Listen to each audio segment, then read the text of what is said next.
What's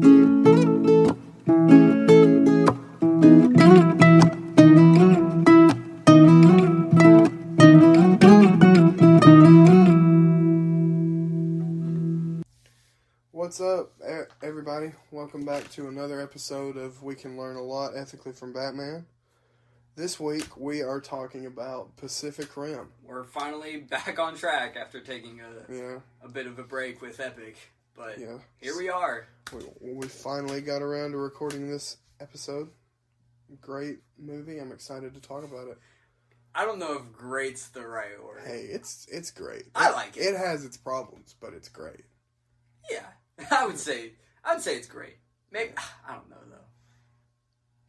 It's okay. It's good. It's okay. But I guess I'll just go ahead and tell y'all a little bit about it in case it's been a while since you've seen it. But so it starts off and we figure out that the kaiju, the aliens, have come through a rift in the Pacific Ocean. They didn't come from space, they came from the ocean, and they've been killing people, they're destroying all the cities, and then as kaiju do. Yeah, as kaiju do. And, as kaiju do. Yeah, and all the countries on the Pacific Rim, the countries that are on the Pacific Ocean, they come together and they create these big robots called Jaegers to fight the kaijus, and Jaegers have to be piloted by two people. Because of the system that they created to pilot a Jaeger, you have to have two people, and they have to drift, which is basically where they mash their brains together. It's super weird. It's like they connect through memories. It's weird, but it makes sense. Yeah, in the context it makes sense, and the way they film the scenes is really cool too. Yeah. Like it looks really cool. But we figure out that the aliens came in 2013, and then the war started, it went for the worst in 2020. Which makes sense. Pretty ironic. Pretty ironic that 2020 is when everything went to crap. Is the breaking point. But, so... Do you think that's like a... What is it called? That weird Marvel thing. Like a canon event? Yeah. That something goes wrong in the year 2020? Because I know in Quiet Place, that's also when... Maybe. Crap hits the fan. Maybe. It's 2020.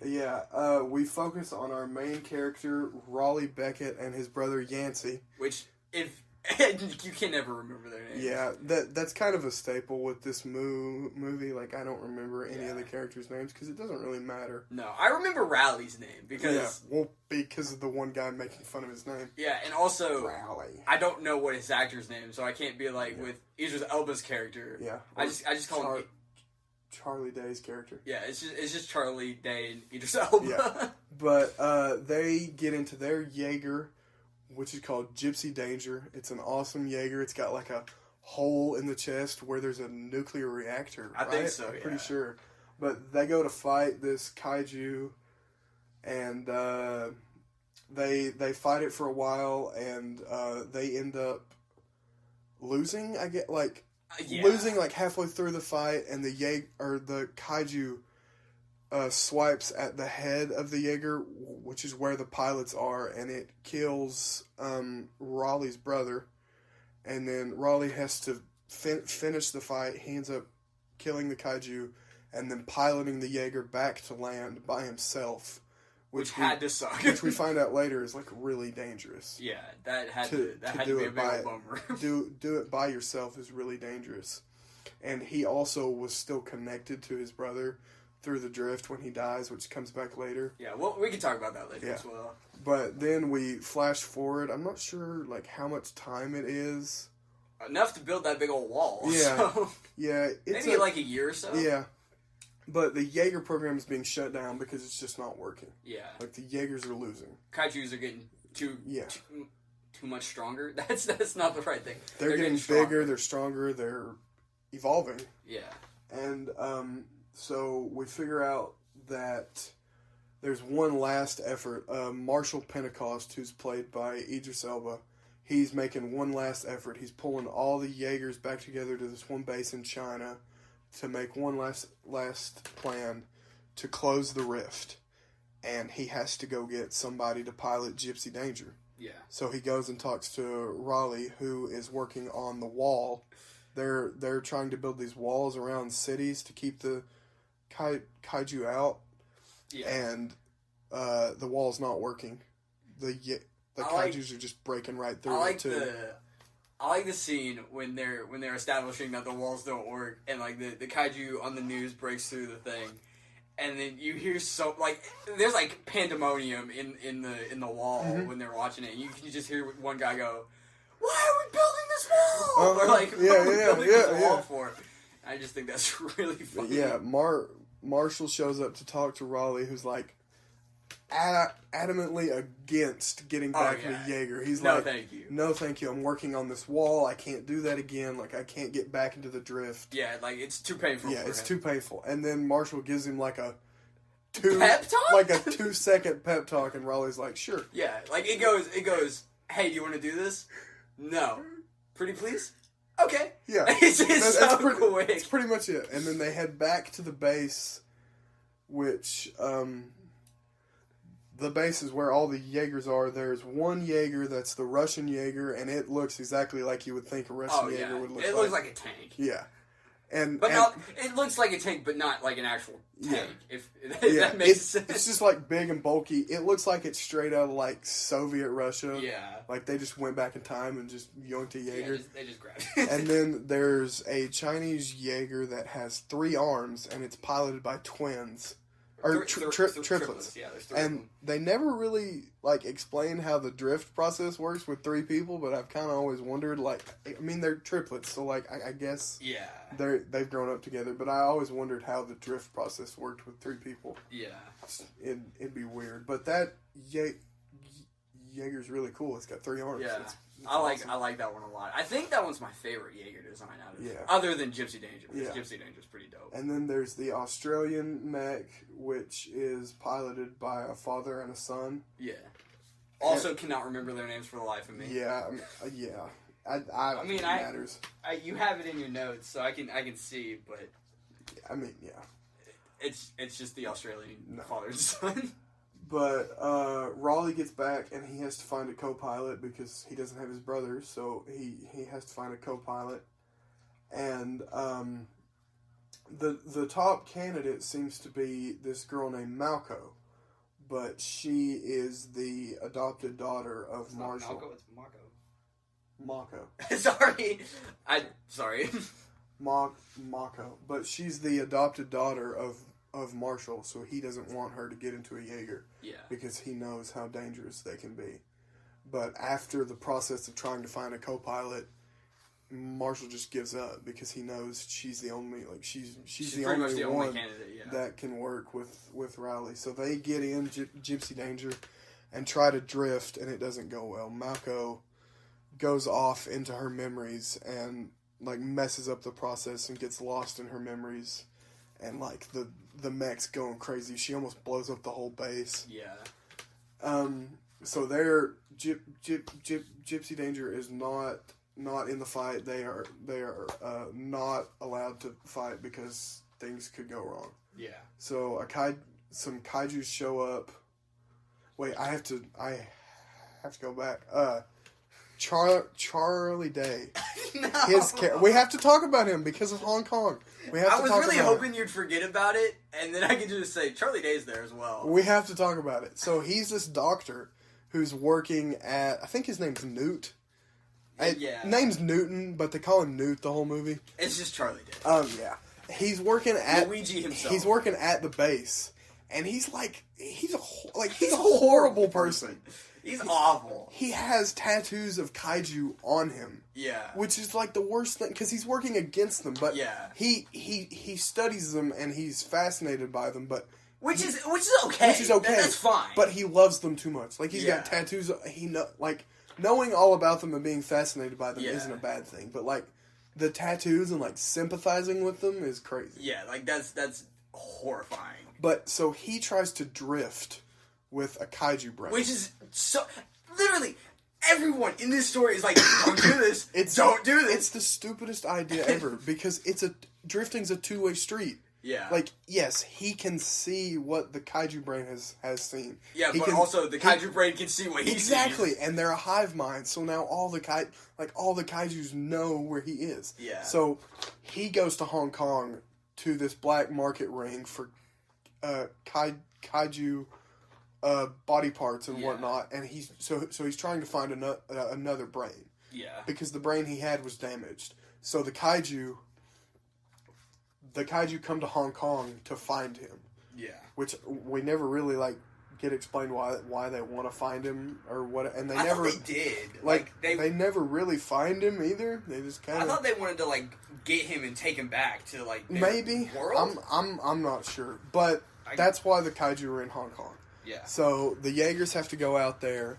The Chinese one with the 3 arms and the Russian one just get absolutely obliterated. Sadly, they have very cool designs, but sadly they're just cannon fodder for the kaiju. They are. And then the Australian one gets banged up and it's out, it's shut down. One of the one of the kaiju has an EMP pulse and just knocks out the Australian one. And then, so Gypsy Danger's the only one left, so they have to come into battle. They get the other kaijus. They save the Australian one. They end up in the sky because one of the kaijus can fly. It's a really awesome scene. They have their sword too. Yeah, their sword is awesome. But the Jaeger pilots, they end up back at base, and they decide to just go for it, go for the mission, because they're running out of time and they're running out of pilots. Yeah. So they strap a nuclear bomb, right? I think so, yeah. To the back of the Australian Jaeger, and they're going to send it into the rift and just blow it up from the other side. And then back in Hong Kong, Charlie Day's still around. Somehow. The black market ring, the people are now trying to capitalize on the fact that there's a freshly dead kaiju out in the streets. So they're going through it. They're trying to get the brain. The guy who runs the black market ring ends up dead, but they find a kaiju brain. And Charlie Day drifts with it and figures out that their plan is not going to work. That it's a trap, that the kaiju know that they're coming because of Charlie Day. Because Charlie Day's an idiot. Because he drifted. They know that they're coming, and you have to be a kaiju to get through the rift. Yeah. So the Jaegers aren't going to be able to get through. But he can't get back in time to the base to tell them that. So the Australian Jaeger, which is now piloted by the son and Marshall, because the father was hurt in battle. Yeah, I thought it was the father, but I was wrong. So they go out, and then Gypsy Danger is also with them. So they end up at the bottom of the ocean. They're fighting these kaiju, and a Category 5 kaiju comes through, which is the biggest they've ever seen, and it's huge, and it it almost destroys the Australian mech, and they have to blow up the nuke to just try and kill it. Yeah. And it doesn't work. It kind of hurts it, but it doesn't kill it. But it kills the people. It kills Marshall and the Australian kid. Yeah. But so now Gypsy Danger is the only one left, and because their core is a nuclear reactor, they decide that they're gonna grab on to the Category 5 kaiju and go through the rift with him so that they seem like a kaiju. They end up going through it. Raleigh sends Malco into an escape pod up to the shore, and Raleigh sets Gypsy Danger's core to overload, and he gets an escape pod, and Gypsy Danger blows up, kills the aliens, closes the rift, and Raleigh and Malco come back up at the top of the sea, and it's a big celebration, and the movie's over. Yep. And that's how the story ends. Yep. And that's the end of our podcast episode. There's no Thanks sequel. for listening. There's no sequel to Pacific Rim. Nope. Not one that exists, at least. Well, what do you want to talk about? Just the movie I just talked about. Yeah. Duh. Okay. Okay, Carter. I like the opening shot where you think it's gonna be space, like it looks like it's space, and then the riff opens up and Raleigh's talking and you figure out it's the ocean. I think it was just a good swerve. Yeah, like it looks like space because like it looks like stars and stuff. Yeah, I like that too. It was pretty good.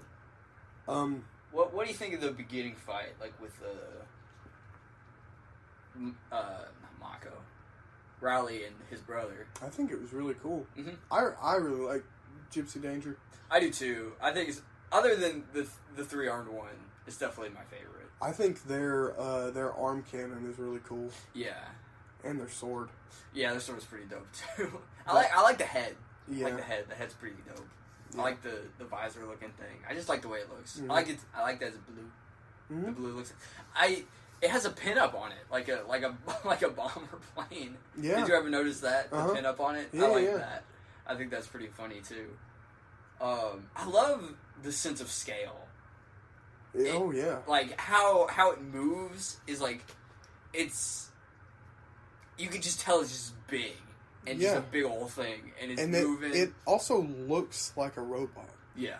Like that was one of the things that I didn't like about the sequel that doesn't exist, is that they don't move like robots. They move like people. They move like people. Yeah, and I've talked to some people about it, and they're like, but like, it's newer, so it can allow to do that. But I just think it's way cooler if they're not like slower, but they have that anticipation. There's of, like, kind moving. of like a robot movement to them. Like when in the first fight, when Gypsy Danger brings both its fists up, it kind of sits there for a second. It like stops and like locks.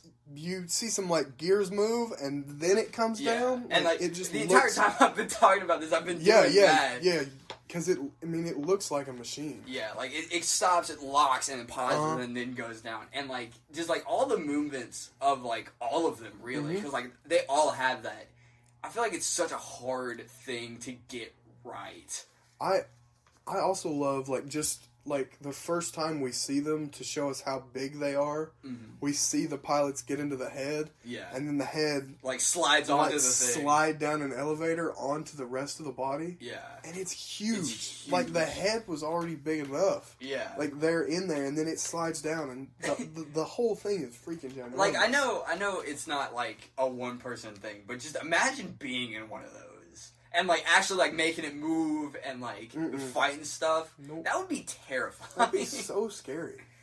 I've always wondered, like, what it feels like to, like, do the drifting thing. Like, with another person. Like, weird. You have their thoughts, but they're also both of your thoughts. And that's just, it seems so odd to me. Yeah. But it makes sense. And I like that you can't do it with everyone.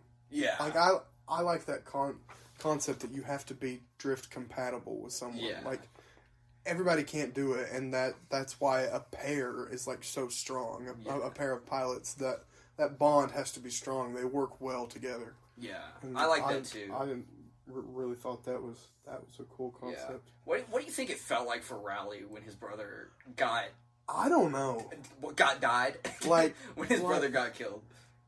I don't know, to be, like, neurally connected to somebody. Do you think he felt the pain of him dying? Like, I don't know. Because their brains are, like, connected through the drift, so I don't know, like, what he felt. That would just be weird. Like, because, like, I know he felt stuff. Yeah. He felt something from it, because, like, I mean, he doesn't have much of a character, but when he does, he's like, I felt him die. Yeah. And, like, yeah. Imagine, like, your brother, you being in a big machine with your brother, and you literally felt him dying. Yeah, I don't think I'd be able to get back into a Jaeger. Yeah, like that would be horrifying. Ever. I don't think I could. And then like he has to like pilot it by himself back, and like when you see it like in the distance, like from the perspective of like the fisherman. Yeah. The fisherman and his son. Like, it's, like, jankly, like, walking. And, well, like, I know it's damaged. Yeah, and that's probably also because, like, he's struggling to keep it. I mean, it's hard to... Like, I mean, the reason Marshall is dying the whole movie is because he piloted one by himself for a long time. Yeah. Like, he's got the blood coming down his nose and he has to take those pills. Yeah. Is because he's dying from it. Yeah, he's dying. He piloted a Jaeger by himself for too long. And do all of them have the reactors? I don't think so. That's what I thought, but there was something about Gypsy Danger that was different. Like, it was one of the older models. Yeah. And also, it was analog and not electric. So, like, that's why it was okay to fight the one with the EMP. Like, the EMP did nothing to it. Oh, that makes sense because it had its own reactor. Yeah. But because I was talking to Zach, our buddy that was in our previous episode. And he was like, I thought all of them had the nuclear reactor. I mean, maybe. I wasn't sure. Yeah, I'm not sure either. If they do, they don't have it. Yeah, on their chest. Yeah, it's not an open hole like Gypsy Danger does. Yeah. But, like, I mean, it makes sense if Idris Elba was piloting a nuclear reactor by himself that it kind of mess him up later in his life. Yeah, definitely. You don't just walk away from that, do you? No. I really wish we could have seen more Jaegers. That's always something. Like, there used to be, around the time of the movie coming out, there was, like, a Build Your Own Jaeger website. Which I never got to do because I wasn't allowed to be on the internet back then. I really wish that was still active. Yeah. And I've seen some of the designs and they look really cool. Yeah. Thanks Pointless Hub for showing us that. That was pretty funny. I really wish there would be more of an extended world. Yeah. I mean there's like animes of it. Yeah, I think there's so many more possibilities. Yeah. Cuz I mean between the kaiju's coming and that movie, there's 7 years of the Kaiju War. I want like a Idris Elba solo thing because he's so dope in this movie. And we don't get much of his character. Like, we know he was in Jaegers at one point. Yeah, and like we get the flashback with Mako. I want to see that. Yeah, I don't know why, but I didn't remember that he was a pilot until that's the flashback scene with Mako. Yeah, because like he like pops out, and I was like, wow! I forgot that he was a pilot and that he like actually did that stuff, which makes sense because he's like the leader, the CEO of like the entire thing. He's just the leader of the military portion of it, which makes sense that he would be the leader if he did run the Jaegers at one point. Yeah, but it just for some reason it didn't connect in my head that was the case. But yeah. I love the soundtrack. Soundtrack's pretty fire. That main theme with the electric guitar. I guess it's like I think it's technically Raleigh's theme. Yeah. / Gypsy Danger's theme, but it's the main. Yeah, it's the one that most people remember. Yeah, if you hear the notes, you're just like, this Pacific Rim. Like, I really like that too. Yeah, we already talked about Charlie Day just being awful. Yeah, Charlie Day is pretty terrible. I remember when I was watching it a couple months ago. Not the actor. No, not the actor. His character. We just don't remember his character's name. Yeah, I'm not saying his name. No, it's Charlie Day. Yeah, but not the actor. I remember when I was watching it a couple months ago for the first time in years, and I texted you and I was like, dude, I hate Charlie Day. His character is really awful. Which Carter also did not know that I was watching Pacific Rim. Yeah, so I was just like, I hate Charlie Day. Like, what do you have against Luigi? Like, calm down. And then I told him I was watching Pacific Rim, and he was like, "Oh yeah, that makes sense." But I thought it was pretty funny. Yeah, I don't like his character at all. I think he's pretty. How does he still have a job there? Yeah, how is he still working there? I don't understand how he's walking around with kaiju tattoos and nobody's like.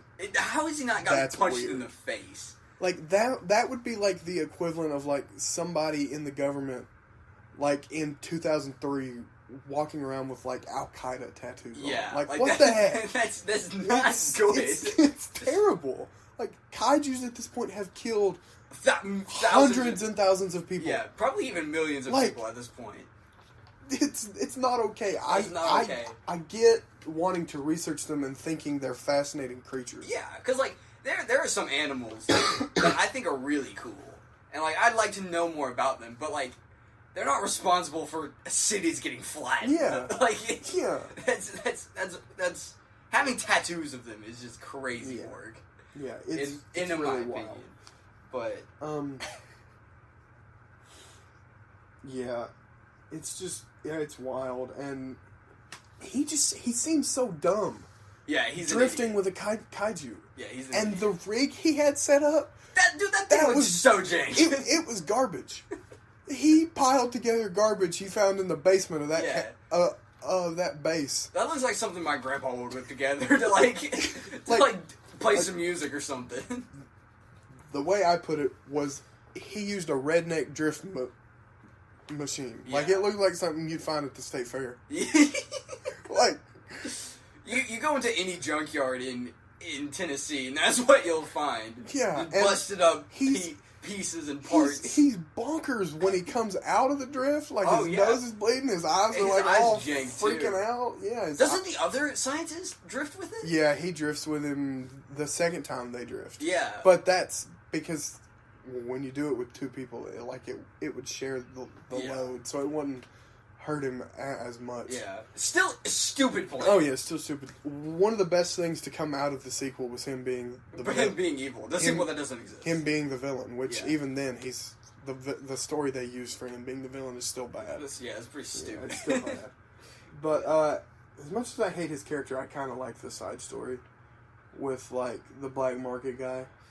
I think he looks like a Will Ferrell. Yeah. Like when I watched the movie, I was like, is that yeah, I can't remember the name of the actor, but yeah. Yeah, he looks like Will Ferrell to me. But I really like that story and that concept because that would definitely happen. Oh yeah, 100%. Like if Godzilla showed up in our world right now and there were a bunch of them and somebody killed them, there would definitely be black market like Mothra parts. Or yeah, something. like and they talked about like their bone marrow being like drugs. Like that would definitely happen. Yeah, it's like spice in Star Wars, or I guess in Dune as well. Yeah, like it's such a real thing that could legitimately happen if this kind of stuff existed. Oh yeah, Which I like stories that have like built upon lore and their blood making the oceans kaiju blue is what they called them. Yeah. I thought that was cool too. Yeah. That like their blood messed up the ocean. Yeah, I thought that was pretty cool. What do you think about Idris Elba in this movie? I know we've already kind of talked about him. I really like him. I think he's great. I like Idris Elba in general. Yeah, I think he's cool. A good actor. Yeah, I think him and Malco are the characters of this movie. Yeah, like Raleigh's the guy, like the guy we follow. Yeah, but Idris Elba and Malco, their story's the one that's like the main story. Yeah, they have the most character arc. Yeah, there's a lot of like good moments in this movie that just don't hit. Like, there's a lot of possible character arcs that just didn't happen. It feels like things progress too fast. Yeah, and like it's a robot movie. Yeah, I'm not coming to Pacific Rim to be emotionally invested. No, I want to see big robots punching the crap out of I don't care about the character moments. That's why I like this movie. Like if I did, I would be mad. The thing that came first was the big robots. Yeah, and then the characters are like a fifth on the list of things that need to be seeing Gypsy Danger completely cut in half a kaiju with their sword, like that's what I want to see. Yeah, I don't care about Mako's freaking personality. I mean, the character moments are cool, but the first half of this movie does drag a little bit. A lot. Like it's kind of rough. People have pointed this out in the past, but like if you see anything about this movie, it's the Hong Kong fight. Oh yeah. So like everything around that is just it's not bad. It's not the worst stuff I've seen. No, but the Hong Kong fight's the best part. Oh yeah, 100%. If I want to rewatch this movie ever again, which I probably will, because I like this movie. I'm gonna preface that by saying I like this movie a lot. Yeah. I'm just probably gonna watch the Hong Kong fight.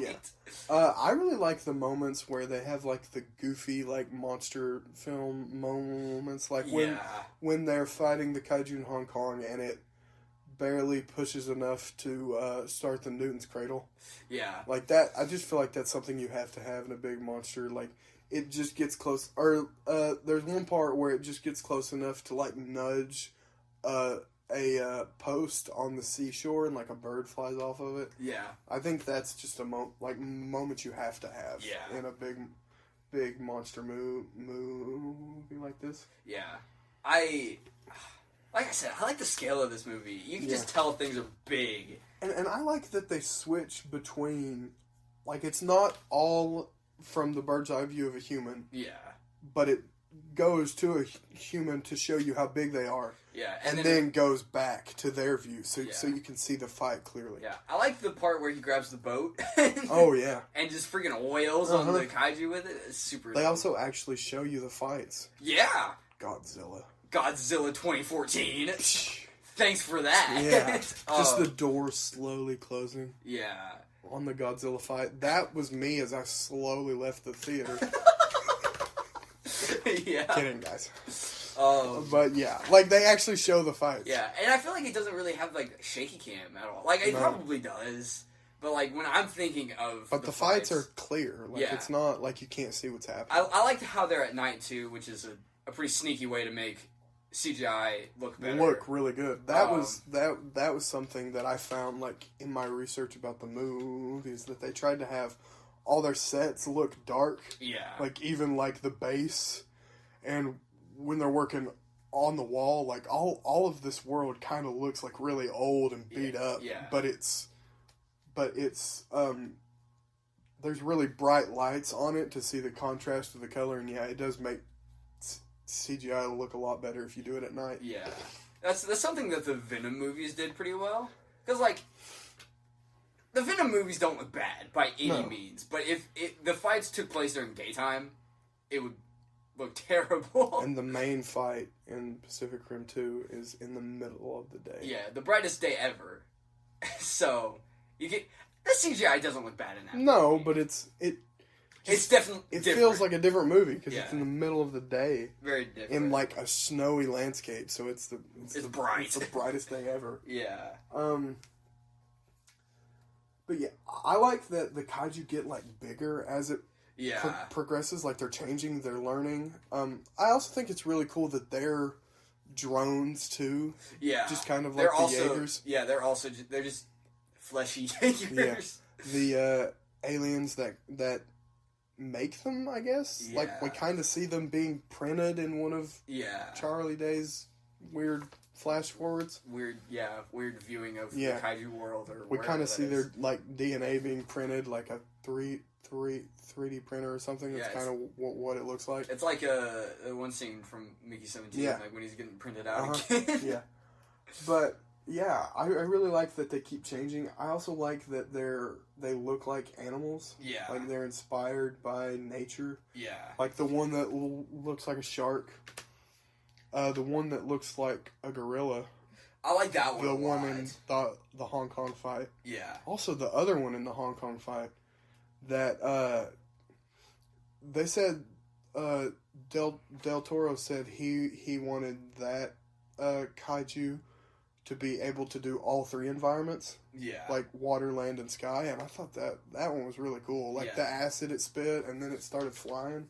Yeah, I like that too. Speaking of like maybe behind the scenes stuff, I don't know if you have this in your notes, but I know they designed the kaiju to look like they could be guys in suits. Mm-hmm. And I like that a lot. Yeah. I like that it pays homage in a very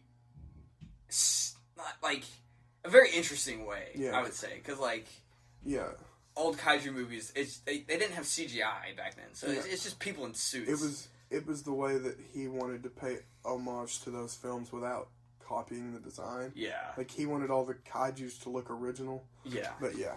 I like that detail a lot. That's one of the first behind-the-scenes things that I've ever heard of. They all look like they could be guys in suits, which... They all do. They do, yeah. Most of them look like they could be guys in suits. Yeah, I like that a lot. I think it helps it... feel more realistic, if that makes sense. Yeah. I don't know. But that's just what I kind of gathered from it. It's like, it just helps it along a little bit. Mm-hmm. And I like that. I think it's pretty neat. But yeah. Yeah, Mako's in this movie. Mako is in this movie, yeah. Yeah, she does stuff. Yeah, her backstory's we kind of go into it a little bit. Yeah. That her parents died in a kaiju attack. Yeah, and then Idris Elba found her. Yeah, and Idris Elba found her, and that's another reason that he doesn't want her to get into Jaegers because she's fueled by revenge, so Yeah. she could get sloppy. Yeah. I like her in this movie. Oh yeah, I like her too. Honestly, she's probably my favorite character. Yeah, she's really good, and the fight scene between her and Raleigh is cool too. Yeah, when they're like trying to see who could be Yeah. the next Jaeger pilot. The actors talked about that fight, that they choreographed the whole thing, and the actors really did it, but that they wanted that fight scene to feel more real in a movie full of big robots and big monsters fighting each other. Like, they wanted that fight to feel grounded, like no stuntmen, no crazy moves, not fast paced, just like a kind of slower, more realistic fight.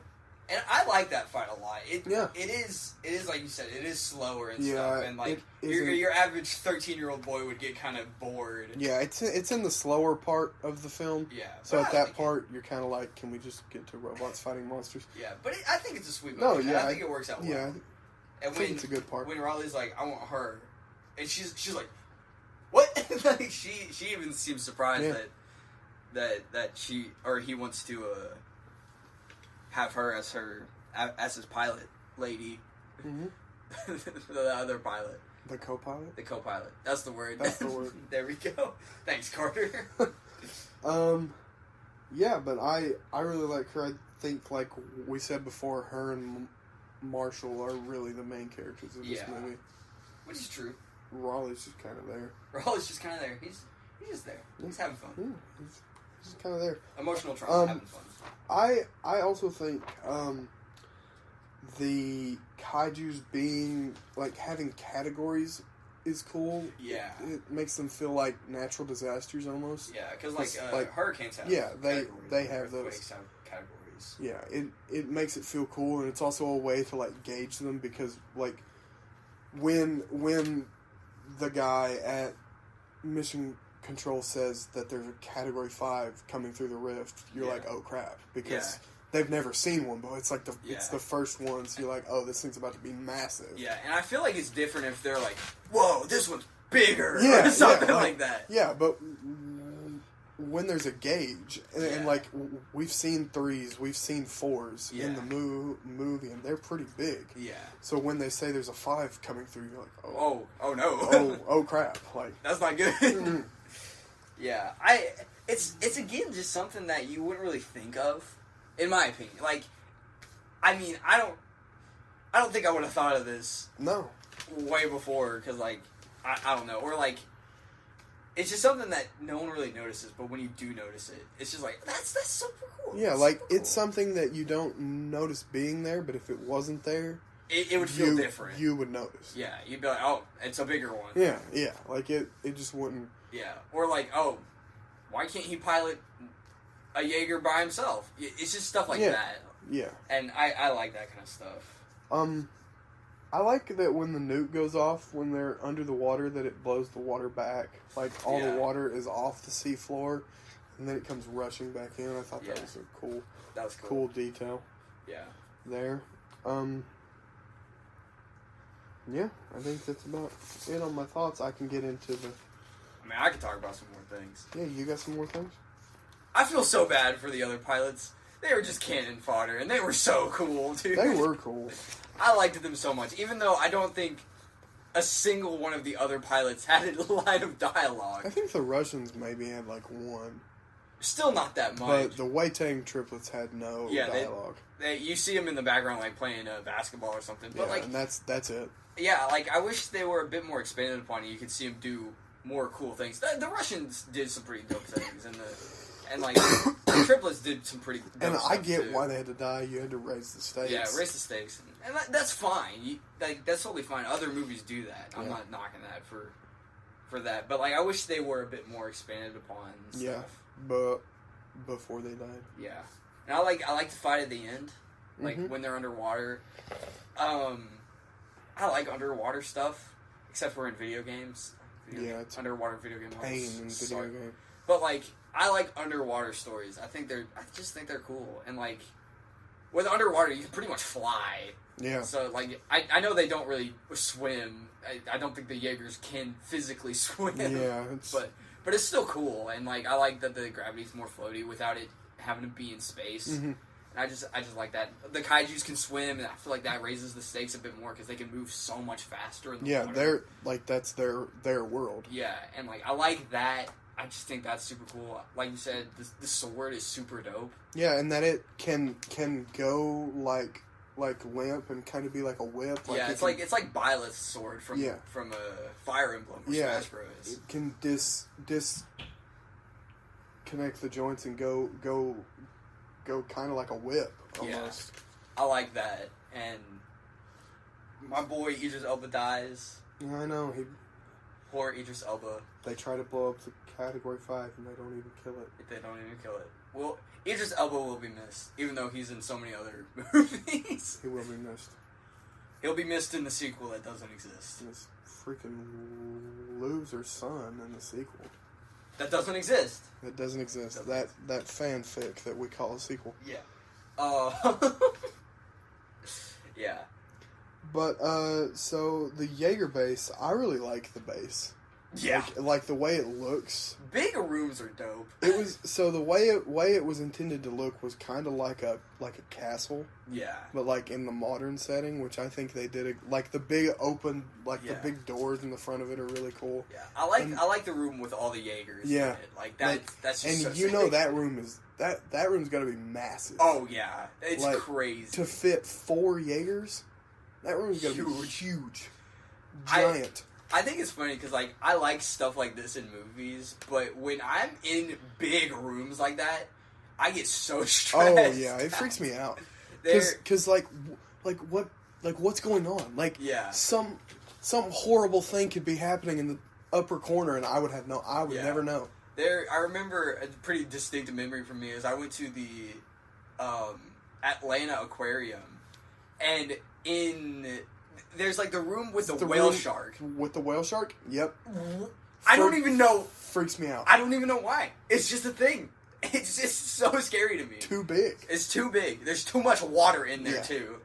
It's just one of those things. But in movies, yeah, it's fine. It's fine. It's on the other side of the TV. Yeah, it doesn't worry about that. It doesn't exist. That's just a green screen. Yeah. But yeah. Yeah, I think all the sets look really cool. Like they're all kind of like dark and mangy. Like this world looks like they've been in a war for a long time. Like everything's just kind of, and like the control center. Yeah, the practical effect or the practical set. Yeah, it looks really like rough too. Like it's not the nice kind of shiny. There's wires going everywhere. And like I like how like there's things dripping and sparking. Cause like in machines like that, that's just a normal thing that happens. Yeah, and it would definitely make sense now because they don't have funding. Like, they don't. I mean, it's all these things are duct taped together. Yeah. So yeah, they put some Flex Seal on Gypsy Danger. Oh yeah, 100%. Yeah. How much? I know we've talked about this in the past, but how much like oil or like hydraulic fluid do you think? I don't even know. I mean, like. You gotta get like a pool, like no. You know those like above ground pools.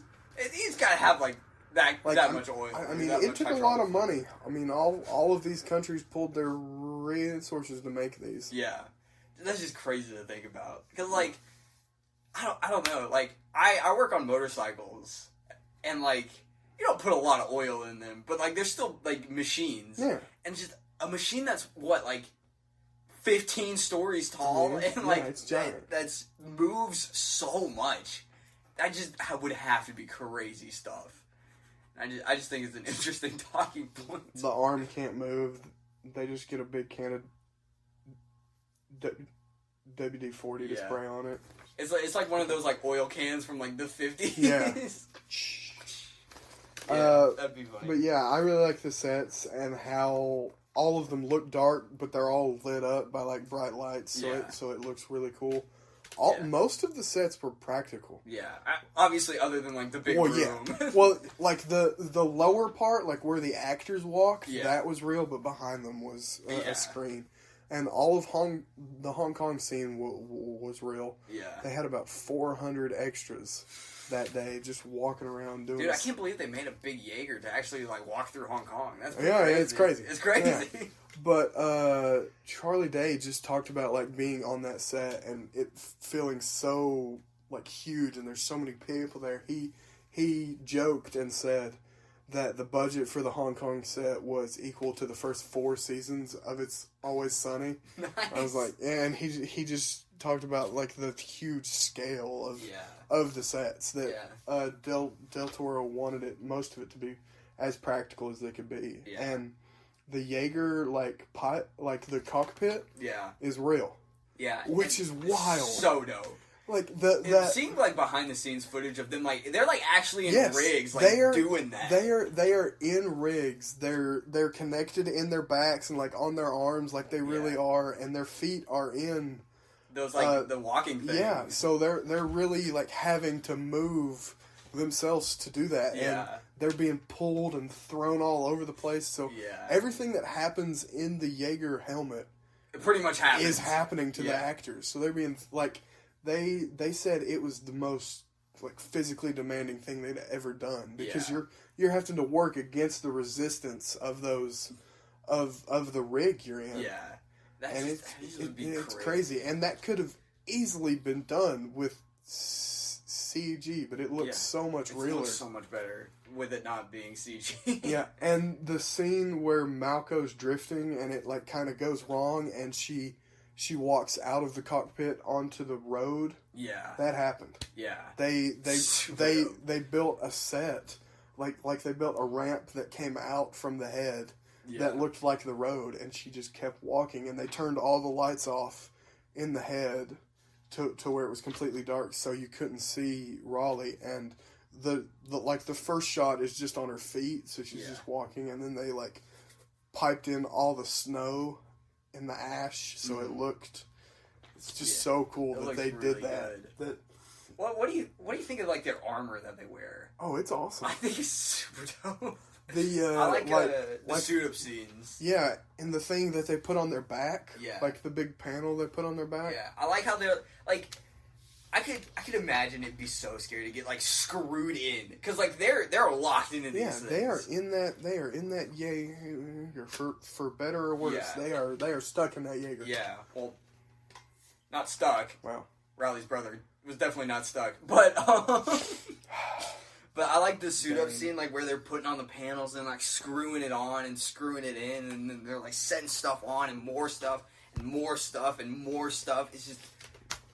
Super good. Yeah, and I think it's all really cool. Yeah, it's great. It's a good movie. It's a really good movie. Did you watch it in theaters? I didn't watch it in theaters. I don't know if I did. I think I watched it pretty soon when it came out. I might have went to see the other one in theaters. Ugh, gross. But I remember watching it when I was littler, and I was like, "This is super dope." Like, it was really big robots are just really super cool. Who would have thought a little kid would be fascinated with big robots fighting big monsters? Yeah, that's crazy. Yeah. Yep. I don't care what it is. If I get big monsters fighting big robots or big monsters fighting big monsters, super cool. I'm all in. Yeah. The human stories. They don't really matter. They kind of suck in most of these movies, but I don't care about that. I mean, where's it? We're paying our Prime $13 to go watch CGI monstrosities punch each other. I'm not going to see the side story between Bobby Brown and her dad in Godzilla King of Monsters. I'm going to watch him freaking body slam the 3-headed dragon. Yeah. Yeah. Or Kong get the Infinity Gauntlet thing that he got and punch Godzilla. That's what I'm there for. Yeah. But so I think audiences liked it, maybe not as much as we did, but it's generally liked it. Yeah, I mean it has its problems. Oh, it's definitely got its problems. Like we said, the human story. I mean, it's all human stories, but like the more emotionally driven stories aren't the best. No, they aren't. But it's serviceable. Yeah, it's got a 6.9 on IMDb, which is it's pretty. That's pretty good. Pretty good. It's not the worst. A 72 from critics and a 77 from fans. On Rotten Tomatoes. On Rotten Tomatoes, yeah, and then it had a budget of $180 $190 million and a return of $411 million. So I mean, it did okay. Yeah, it did pretty good. And inflation didn't change it much since it's not that old. Yeah. But, I mean, it was, what, yeah. 12 years old? Yeah, so roughly $195 million for the budget and $572 for the return. So not that much of a change since it's not that old. Yeah. But yeah, I really enjoy this movie. I will watch it all the time, no matter how much I hate Charlie Day. Yeah. I like it too. I definitely want to rewatch it more because I do quite enjoy it. And I really wish that Del Toro could have done the sequel. Yeah. That he could have come through with his vision for the sequel. Because it would have been similar. It just would have had our characters. Less crap. Yeah, and the characters from the first one instead of a whole new cast of characters. Yeah. And Malco dying in the worst way possible. Yeah. Who knows? We might talk about it sometime. Yeah, in an episode that won't exist. An episode that won't exist. Since we're talking about a movie that doesn't exist. Yep. Well, what would you give this movie on a scale of 1 to 10? Probably a 7. I'd probably go with IMDb. It's got its problems, but I like it. I can sit through it and watch it. It's not that long, which is good too. Yeah. You don't have to sit through the emotional scenes for that long. Yeah. I'll probably give it like 6.5. Yeah. I like it a lot. It's good. It's not a movie that I need to watch every time or like every day, like Transformers 1. But it's one of those. Yeah. But should we tease the next episode? Yeah. On my statement from earlier, not Transformers 1, but Transformers 1. But Transformers 1. We're going to be talking about Transformers 2007. The one directed by the one and only Michael Bay. Oh boy. Who we're, I guess, fond of? I mean, before he did 4 and 5. Okay. Yeah, that makes sense. Before he decided to make Mark Wahlberg the main character. He's an inventor. Cade Yeager. We'll probably get to those eventually. Maybe Age of Extinction. Who knows if we'll talk about it last night or not. I don't know. Maybe. But yeah. That's going to be our next episode. Next week. Transformers. Shia LaBeouf. Megan Fox. Bumblebee. Linkin Park. It's going to be great. Alright, we will see you on the next one. And remember, we can learn a lot ethically from Batman.